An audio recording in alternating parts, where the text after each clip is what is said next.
Hi hello అండి, అందరికీ ఎలా ఉన్నారు? బాగున్నారా? మేమైతే చాలా బాగున్నామండి. ఈరోజు అయితే మా చిన్న బాబుది బర్త్డే ఉందండి. అందుకని మేమైతే చిన్నగా పార్టీ అయితే చేసుకుంటున్నాము. రైస్ అయితే ప్రిపేర్ అవుతుంది. అలాగే నేను చికెన్ అయితే తీసేసుకున్నాము 3 kg. నేను అందులో అన్ని మసాలాలు అయితే వేసేసి కలిపేస్తున్నాను చూడండి.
ఫైనలీ అయితే చికెన్ అలాగే రైస్, నేను సాంబార్ కూడా ప్రిపేర్ చేశానండి.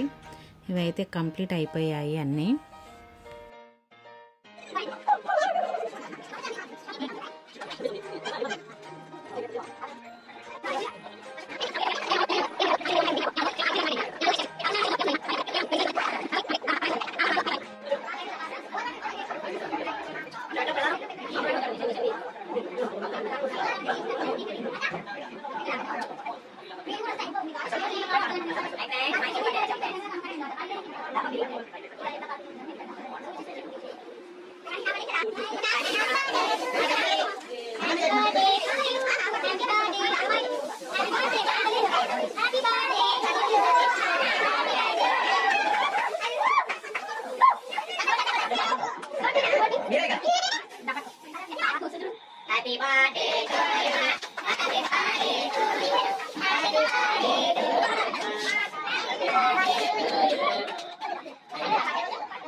ఫైనలీ బర్త్డే సెలబ్రేషన్ అయితే కంప్లీట్ అయిపోయిందండి. మా చిన్న బర్త్డే ఇలా జరిగింది. ఎలా ఉందో కామెంట్ చేయండి.